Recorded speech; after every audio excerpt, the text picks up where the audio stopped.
Centro Anch'io, Centro Anch'io. Amici, anche oggi siamo in Piazza Mercato, alle nostre spalle la bella fontana che orna la piazza. La fontana posta al centro della piazza è del 1822, opera dello scultore Giovanni Donegani. La statua sulla sommità è l'Abbondanza, opera di Giovanni Antonio Labus. L'Abbondanza ha l'aspetto del fanciullo Achelò, figlio di Oceano e di Teti, che nel mito sfidò Ercole per ottenere in sposa Deianira. Trasformatosi in toro, Achelò attaccò Ercole, ma l'eroe riuscì a vincere o a spezzargli le corna. Proprio da uno di quei corni le ninfe ricavarono la cornucopia riempiendola di frutte e ricchezze. Brescia era nota fin dal Medioevo come la città delle 1000 fontane, perché all'interno del centro storico scorrevano 12 corsi d'acqua e perché era ricca per l'appunto di fontane lavacri. Dai cop en seu, l'homme el comanda peu o il comanda pieu. Chiediamolo ai bresciani. I giovani ci riservano sempre delle graditissime sorprese. Dai cop en seu, l'homme el comanda peu o comanda pieu. Dai coppi in su, l'uomo non comanda più. I coppi cosa I sono? coppi sono i cosiddetti tetti. Quindi cosa vorrà dire questo detto? Dai cop en seu, l'homme el comanda peu. Non mi viene in questo momento.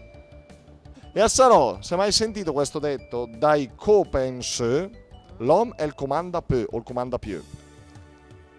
Già sentito, ma aspetta, dimmi il primo pezzo. Dai cop, sai cosa sono i cop? I coppi? Ok, in su l'uomo non comanda più. Quindi anche a Salò probabilmente, pure a Pavia. Sì, sì. Che vuol dire che Gli uomini da un certo punto in poi non comandano più. Mi piace imitare i dialetti, mi piace il dialetto bresciano, bergamasco, romano. Ma cercavamo lei allora. Oggi una bella giornata in dialetto bresciano. En Cullen per proprio una bella herkene. Poi diciamo la stessa frase in dialetto lumezzanese. Buona giornata, che bella, proprio bella hippone. E in bergamasco? Bergamasco, Zia. la cortina della giornata che hippoche. E se fossimo all'ombra del Colosseo a Roma? Porco cane, quello mi viene un po'. Oh, che ti dico, oh, bella giornata, Dai coppa in su l'uomo il comando più, dai tei della casa in su il comando più comanda la fondo. Ciao. Dal tetto in su l'uomo non comanda più. Chi comanderà poi dai tetti in su? Qualcuno più in su di noi. Che dal co in su, coppo in su l'uomo non comanda più. Il coppo che è? Il coppo non è questa e non è la coppa, ma è la tegola. Quindi dalle tegole in su L'uomo non comanda più, e chi comanda? la donna. È proprio vero. Cioè? Dai tetti in su l'uomo non comanda più. E sono sacrosante parole quelle. E chi comanda? La donna. La donna. Perché comando la fondo. E quindi comanda sempre lei. Appunto, certo. Lei finga di essere contento di questa cosa. Sì. Ormai sono Ormai è così. Ma Dio, lei siete pure, guarda che lei siete pure. Cioè? Praticamente che comando della fondo a caso, Non dai copa in su, dai copa in su. Allora in su addirittura.